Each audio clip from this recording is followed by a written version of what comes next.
Welcome to a leadership moment. I'm Dr. Rhonda Anderson, also known as a talent architect, principal and founder of Silverhawk Coaching and Consulting, and I'm also the co-founder of the Influential Leaders Alliance. As promised, I am bringing another powerhouse leader that I have worked with on a personal level, and this is all in honors of Women's History Month. And so today we're here with Brantley Fry. She's a person that I absolutely adore. And so we're going to learn more about her journey. We're going to learn more about some of her initiatives that she's working on now. But we're also going to dive deep into one of the learning outcomes that are in my book called The Influential Leader Blueprint, which we'll discuss that on down in the video. But today we're going to be talking about building a thriving culture rooted in excellence, creativity, and innovation. And so with that being said, Brantley, I'm going to turn the Zoom room mic over to you. So I want you to share with us a little bit about your background. If you're going to start a business, any initiatives, career, like what has led you to where you are today? Thank you, Rhonda. First of all, I just want to appreciate Women's History Month and say how honored I am to be a part of your series on leadership and during this month in particular. I'm going to start with why. I'm a huge fan of Simon Sinek, and so I'm just going to start there and then work backwards and answer your questions. But one of the big picture whys for me is thinking about how to make people thrive in their workplace. I think that when people thrive at work, they bring that fulfillment into their families and their communities and their broader network. And I am absolutely committed to making communities a better place, whether it's my local community or the community at large. That's something that I strive for on a daily basis. And you'll see that reflected in my community service, but also hopefully reflected in how I show up at work and the workplaces that I help create. So I'll start there and then I'll talk a little bit about how I got here. So I'm a lawyer by training, and I always laugh because I have had this non-linear, non-traditional career path. I've been really fortunate to have worked in a number of different verticals and a number of different sectors. So I've worked in the nonprofit space, I've worked in politics, I've worked in for-profit and large corporations and small startup. And so I've been able to develop this breadth of knowledge on really what an effective workplace looks like, and especially an effective workplace that has a competitive advantage. And I'm a firm believer that if you have a strong corporate culture, then you have a strong competitive advantage just at the outset. And so I'm committed to helping organizations create thriving corporate cultures where their people really are serving their clients at the highest levels of excellence and that they are fulfilled at work. And so that's where I am. I think I've mentioned I'm a lawyer by training. I've worked in environmental law. I mentioned too, I've worked in politics. I served as Senator Doug Jones' state director while he was in office here in Alabama. And I've also worked as an executive in a number of startups, one of which had a large exit into a multi-million-dollar company, which was very exciting and huge for economic development, both here locally as well as contributing to a health tech environment, which that company was in. So that's probably more than you wanted, but that's a little bit about me. Right Huh? now, I'm working as a fractional executive. So I love this concept. I find that serving companies on a short-term basis while they're scaling is a really exciting place to be. So I have my own company where I am working as a fractional executive, providing change management and human capital management to mid-sized companies. My ideal client is a startup who maybe has had their first round of funding, but is in the middle of going after their second or third round. And what they've been focused on for so long is getting, let's say, the widget to market. They've done the kind of the product testing. They've gone to market.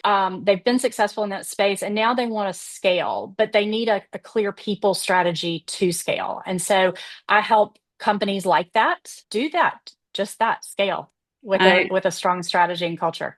Yes, and I'm super excited about the next chapter for you. I see that as a perfect fit for you because you're one of those people I admire because you're willing to, research the right workplace strategies. How do we implement them? You're always asking questions like, how can we get better? And I really do appreciate that about you a lot. So yes, I love that as your next opportunity for your next, your next career journey. So now, Thank you. so now we're going to get into the questions, but first I'm going to go a little bit off script. So in a perfect world, Brantley, if you could paint the picture of a thriving culture in workplaces for today, like what does it look like? Like what are the managers doing? What are the employees doing? What are the leaders doing? What makes a thriving culture? What do you think about when you hear thriving culture? Yeah, there are a few things. First of all, I love this question because I do think it is incredibly important. And as I said before, having a strong culture is a competitive advantage just right out of the gate. But there are a few things that I think about when I think of a strong culture. And the first is just aligning your culture with your strategy. Culture just isn't about values on a wall. I mean, how many times have we worked for organizations or been around organizations? You can walk into an oil change place, for example, and see their values posted on the wall, and then you have somebody act completely in conflict with those values. And so I think making sure that everybody understands what those values are and aligning strategy with that. So I worked for a company where there's a new leadership team that came in, and it was an older organization, and they had existing corporate values. And instead of doing what I view as kind of a trite exercise that often new leadership teams do, they come in and they go to a retreat, and then they come back and they make this big pronouncement. Hey, guess what? We've made new corporate values. Here they are. Go to it. We took the opposite approach, and I found that to be really successful. We did a bottoms up. We said, okay, hey, we've got this existing value statement. Does anybody know about it? Does anybody use it? Does it resonate?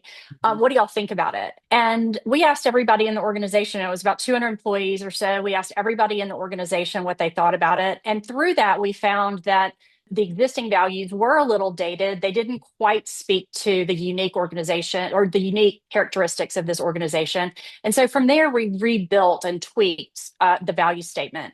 And then from there, I think it's so important to go the next step, right? So again, the pattern is the leadership team makes new values, then you post them on the wall, you have a big celebration, and then nobody thinks about them ever again. So the key here is to keep the values front and center and really use them as a lens through which you make decisions and a lens through which you evaluate performance. I think the value statement is something that should and does drive culture in a really positive way. It also, if you find yourself in an organization that, again, has it posted on the wall, but you see on a day-to-day basis that nobody's honoring it, that's a really easy way to erode trust in the organization. And so having clear and aligned culture and strategy values is such a huge important thing. So I talk a lot about that. I think that's kind of the best starting point to lay that foundation. And then, like I said before, take the next steps to always use them as a lens for decision making. But some other pieces beyond just a value statement are accountability, having high standards and psychological safety. So what I mean by that is engendering a culture through management where managers are clear to have high expectations and communicate those expectations to individuals and their teams so that everybody knows what needs to happen. And then again, next step that's so important and often overlooked, providing the support to people to achieve those high standards. So high standards, high support. I mean, I think you see this in models, like in parenting models, where you want to always couple the support and the standards together. If you have one without the other, it collapses on itself. So that's another big piece in terms of engendering psychological safety and high standards of excellence. And related to that is empowered decision making. So one of the things that I love about a good leader and a good manager, and I think all people who have teams are managers. Not all people who have teams are good leaders, and they should be. Leadership is management. And so as a manager, setting those expectations, making it clear, that this is what the team needs to do, and then stepping out of the way. Yeah. Now, that may sound a little bit contrary to what I just said a minute ago about about still providing support. I Mhm. don't mean step out of the way and be non-existent and evaporate. I mean, step out of the way and let your people do what they do best. Yeah. When they need help, make sure that you are available to help them and Yeah. provide that support. But don't set expectations and then go do it yourself, or make it Right. so stringent that they don't have decision making authority. So, Yeah. and then the last thing related to culture is making sure that people are leading by example, and having that accountability and that trustworthiness is so critically important. Yeah. I was going to ask another question because you kind of answered this question and the picture, you put it all together so nicely, right? But my other question is, why do you think leaders have a hard time of letting go? Like, have you found yourself in that situation in allowing their people to make decisions before? Like, what do you think is the hardest thing for the leader to let go of? What are they fearful of? I so wish I could sit here and tell you that I have had no problem letting go, and I just, I've never been a micromanager or any of those things, but I would be lying if I said that. But I do think that I have, over the course of my career, been very fortunate to have leaders who I've reported to who have led by example, like I just mentioned, and I've learned from them. And so I think one of the biggest challenges for managers and leaders in context of letting go is just the bottom line that they are responsible for the outcomes, right? And a good Right. organization, managers are, how many times have we heard the expression, the buck stops here? The best managers that I've experienced and seen work really take that to heart, and they celebrate their team when the team wins, and they take it on they take the responsibility if something goes wrong. That's just, in my view, part of being a good manager. So with that reality, I think sometimes we have just natural human nature to try to want to control, Yeah. because ultimately the outcome is our responsibility. Yeah. But it's so much of a richer experience, both for the team and, frankly, better results in those outcomes, if you can let go, if you can let ideas bubble up and have a space for experimentation, being curious about, okay, so here's what's working, here's what's not. How are we going to tweak it so that it works better and continues to work better over time? The other piece about that tweaking and figuring out what's working and what's not, and is so, so important, is data. Because that's another piece of the control. Numbers don't lie. And so if you have good, strong, reliable data points, it's going to help you make decisions. It's also going to help you kind of let go a little bit, because you can say, all right, well, here's what the numbers are showing. This looks great over here. I didn't do a thing. Y'all are killing it. I'm going Right. to get out of your way. But over this other thing, you know what? We hadn't met our KPI or met our goal, whatever the case may be. Let's talk about how we do that together as a team. So I think those are some tips and tricks for letting go, but also just not being too hard on yourself as a manager, and making sure that your people feel comfortable telling you, "Hey, I got this. It's Yep. cool. Yeah. I'm on it." Yeah. I love that. Love that. All right, we're going to go to the next question. So, what strategies do you use to foster an environment where team members feel empowered to think outside of the box and share new ideas? So, what do you do to help your team members feel empowered? Yeah, I may have jumped the gun a little bit. I think I answered some of that in my last response, but creating space for innovation. So, encouraging leaders to embed kind of structured innovation time into workflows.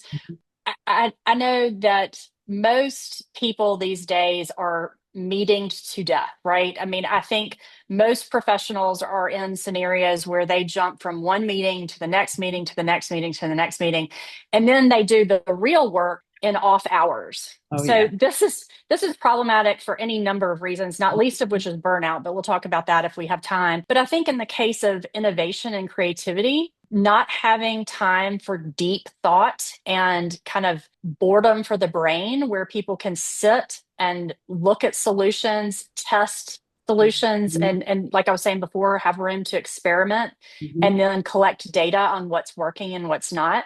I think that's incredibly important. So, some of the kind of tactical elements that leaders might consider doing in terms of creating space for innovation is having no meeting Mondays, right? Or no meeting Wednesdays, whatever the case may be. Work with your teams to figure out what makes the most sense. But set a good block of time aside for your whole organization where you're not having meetings. Maybe you allow some flexibility for external meetings because clients are clients and you've got to be responsible to them Yeah. or responsive to them.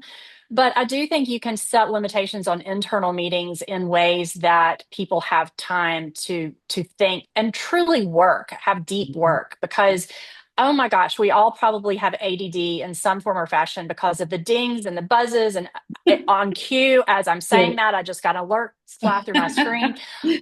So we're all pulled in so many directions. But Mhm. if we as leaders are able to kind of engineer creative time into people's schedules, I think that it pays dividends. And just being curious about what's working and what's not is Yeah. going to also help with that. Yeah. The other thing that I would be remiss if I didn't talk about is kind of this idea of cross pollination and fresh perspectives. Yeah. So I think it's always a great idea to bring people together from different departments and backgrounds.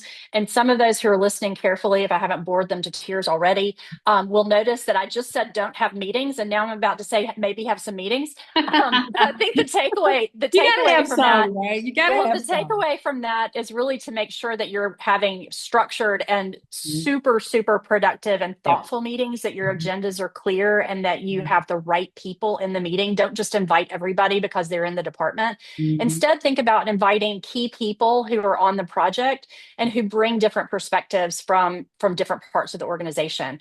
You'd be amazed at how quickly some creative ideas pop up, because what we Yeah. find is if we're the expert looking at the problem like this, we often can't see around to see some more creative solutions. But somebody who's looking at it from a fresh perspective will inevitably come up with an idea that you hadn't thought of and that could be applied in a number of different contexts. Yeah. And that's another thing that I absolutely love about you, Brantley, is that you are open and you ask the question, right? Sometimes I feel like leaders don't open the door for people to share their perspectives. But what I did find that I love most about you is that you do, you open the door for people to feel free to share. So I love that. Thank you. Thank you. So That means the world, Rhonda. I appreciate you saying that. you're welcome. One thing that, as you're saying that, and I'm so appreciative, but it reminds me that a while ago I took some time to sit down and really think through my own personal values. I talked Yeah. about the organizational values a couple of minutes ago, but I think it's also, as leaders, important for us to have a set of personal values through Yeah. which we make decisions and how we show up. I have had my personal values posted on my whiteboard. I have shared my personal values with colleagues as a way of, setting expectations, letting them know what they can expect from me, and then asking them when they see me not, living into those values, please let me know, because Yeah. we all have blind spots, right? And so I mentioned that as another tactical way, and maybe philosophical and tactical at the same time, Yeah. of really kind of growing into your own leadership style Hmm. and growing into being a leader. If you're leading in alignment with your personal values, then 9 times out of 10 you're going to be on the right track. Oh, yeah, I so concur with that. And just reevaluating your values from time to time, right? Because things change, and so it's a good time to reevaluate those and keep them fresh on your mind. I know I see a difference because I did that as well, like a couple of months ago.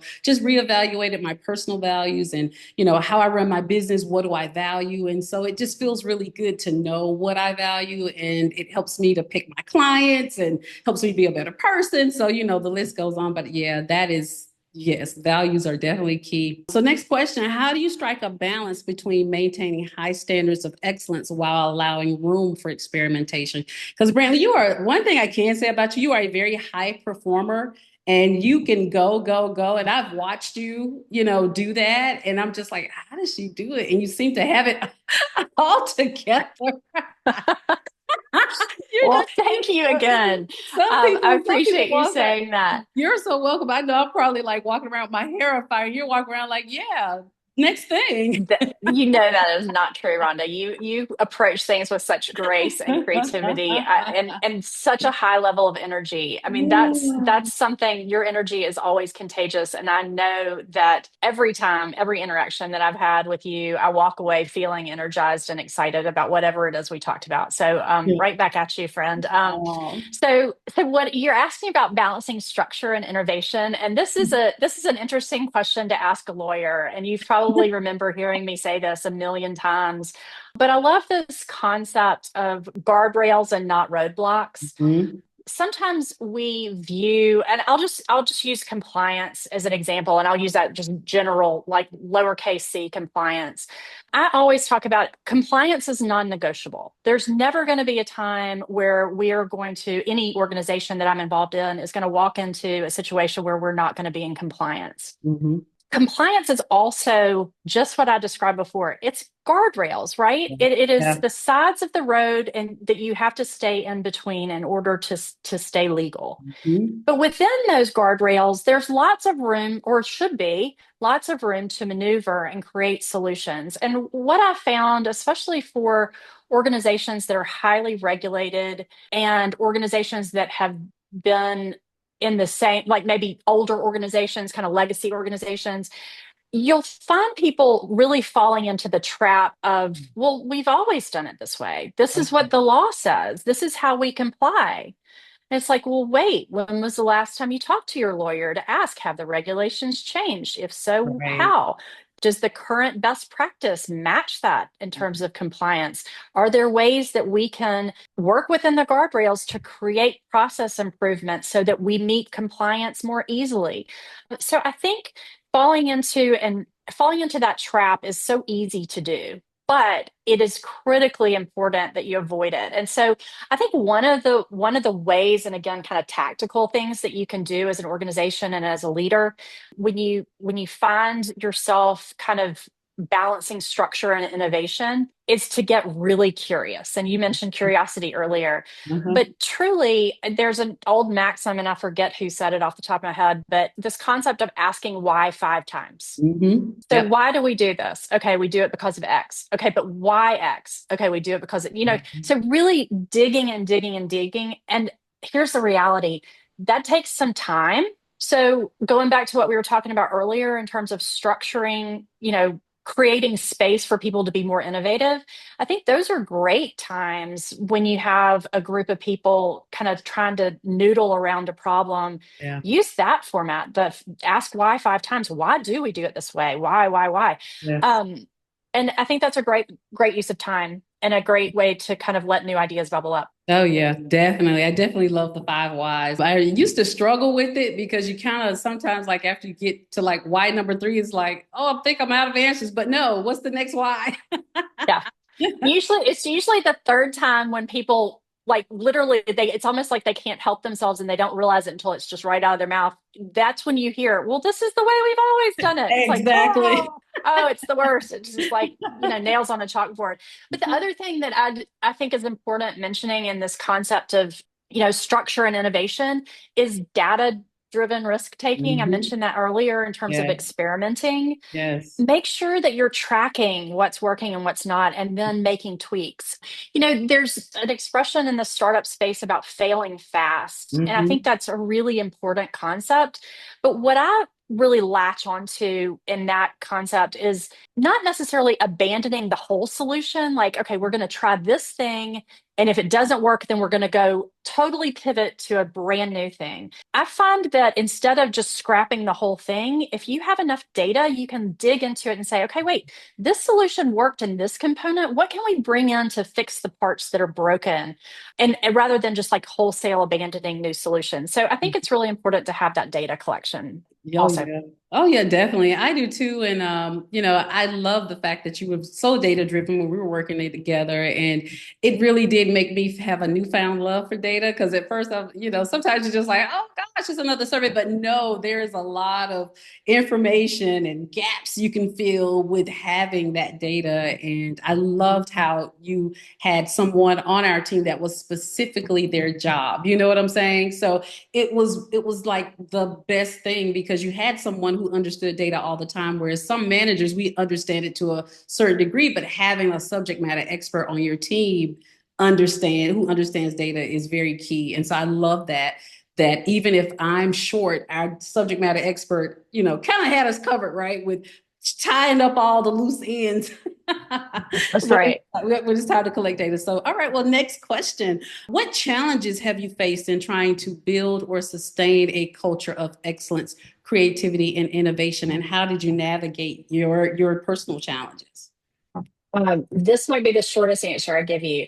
Resistance to change. Mm, Again, human nature, generally speaking, people do not like change. And so, thinking about how you build and sustain a culture of excellence is making sure that you are acting as a change agent and really taking into account change management principles.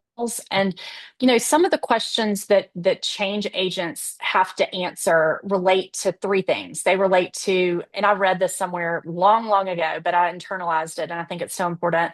They have to think about kind of three things. First is the motivation, and that's why are we changing this? Why are we changing it now? How much are we changing it? What is motivating this change? And again, we started the conversation, and I'm such a huge fan of Simon Sinek's work, and many people are familiar with start with why, and that's the motivation. And I think that's incredibly important as it relates to change and helping build cultures. And then the next is communicating the vision. Where are we going? Who's leading it? Who's accountable? What are we moving away from? And what are we keeping? And what are we building on? And then, kind of how and when do we expect to get there? And how will we know once we've arrived, right? So, again, clear communication on the vision and monitoring your progress as you go. And then the other thing is recognizing, and this is something I've talked a little bit about kind of people forgetting the next steps. Sometimes we just hurry into the first thing and we think we've done it and we move on. But right. one of the critically important things to address challenges as it relates to culture is making sure you have a kind of what's called a change campaign. Like, Mm, again, I you know, like that. telling your team and the organization, tell them again why you're doing it. Yeah. Remind them what the purpose is, and Yes. tell them how we're doing and what the progress is. Celebrate the wins. I Yes. love getting a quick win. I Oh, love yeah. it. I love it Me. because we're tackling, as leaders, we're often tackling big, complicated problems that may Yes. take a little time to solve. Mhm. And so, if you're waiting for the big solution and the big celebration, ta-da, we've arrived at the place, hopefully you get there, but Right. you might not. And if Yes. you aren't keeping your folks motivated in the interim, then forget it. And so, celebrating those quick wins is really exciting and really important. And I think that's another way to overcome some of the challenges with culture change is people start feeling valued and they start Yeah. understanding how they fit into whatever it is you're trying to do. So, Yeah. the other question that change agents need to answer in this kind of change campaign element of change is answering that, age old question, what's in it for me? Yeah. Helping people understand how whatever it is that you're doing is going to help them. And people want to know that. And again, it's part of feeling valued and showing that your folks are valued. Oh yeah, I totally agree. I think I was very young in the workforce when I learned to embrace change. I was probably fresh out of college, right? And I think I was working at a call center and some major change happened. And I heard all of the older people like, oh my gosh. And I was like, Rhonda, if I take on that spirit when it comes to change in organizations, knowing that organizations are changing every day at a rapid rate, I was like, man, I'll never get anywhere. And you could feel how stifling it is to your mindset. It's like, oh my gosh, you're holding on to old ways for what? And when change is inevitable, it's just like learn to embrace it. And I'm still shocked today at how many people still can't get on the bandwagon with change. It takes them a minute. It's a lot of gripe and grumbling about it, but it's just, man, and now we're changing quicker than ever, right? Yeah. So Yeah. And, that's and I why think with that comes a little bit more resistance too. yeah, I mean, I think yeah, people are a little bit unnerved and feel unsteady with all of the rapid change that our culture is experiencing right now. I'll never forget, I had invited a speaker to come talk to our leadership team, and I had introduced the speaker. And so I was sitting at the front row, and the speaker started the conversation by saying, "Who in here likes change?" And Mm. I was like Hermione Granger. I'm like waving my hand. I love change. And I look around to all of my colleagues who are sitting behind me, and I realize it is myself and one other person who have their hand up. And Wow. I knew that intuitively. I knew that people don't love change, but that was such a clear visual, for such a Mm. great reminder for me that Yeah. those of us who do like change need to really understand that that is not the norm. And Wow. so, how do you create space for people to get on board with change? And, there's Mm. all kinds of graphs about early adopters and innovators and all of Right. those things, but it's real. And I think accepting that reality in a way that then you build strategies around it is so important. Oh, yeah, definitely. Well, we're at our last question. What advice would you give to leaders who want to create a workplace where people thrive, innovate, and consistently deliver excellence? Invest in your people first. Mm. Create a people centered organization. This commitment creates, and I've said it like 9 times in our conversation, so I'm sorry if I sound like a broken Yeah, record, but that's okay. creating a strong organizational culture is a competitive advantage. It helps with the bottom line. When people feel valued, they are more productive. There's so much data showing this exact point. And so I think making sure that leaders are investing in their teams first is the best foundation to have a productive and, very positive growth organization.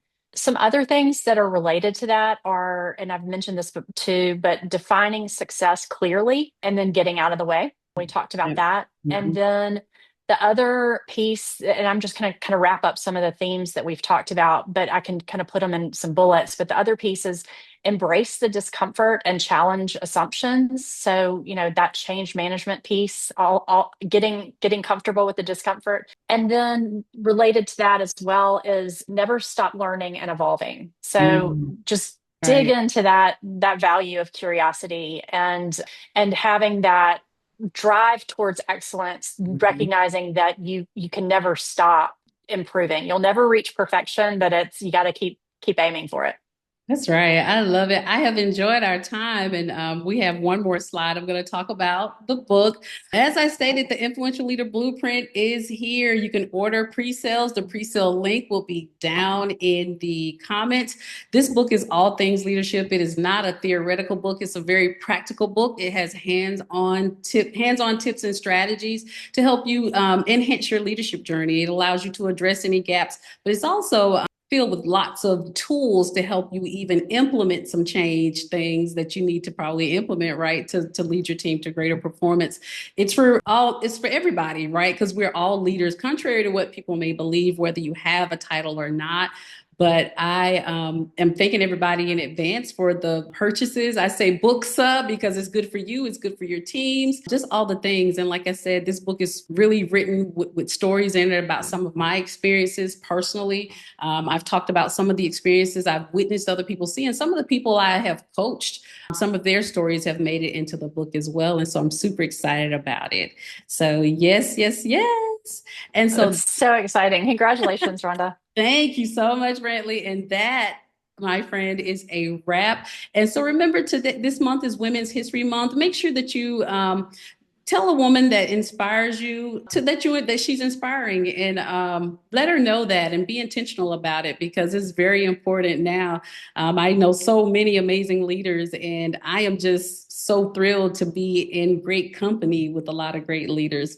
And remember, to be intentional about enhancing and improving on your leadership journey, because like I said, it is your journey and it takes time. And so just be open to learning and growing.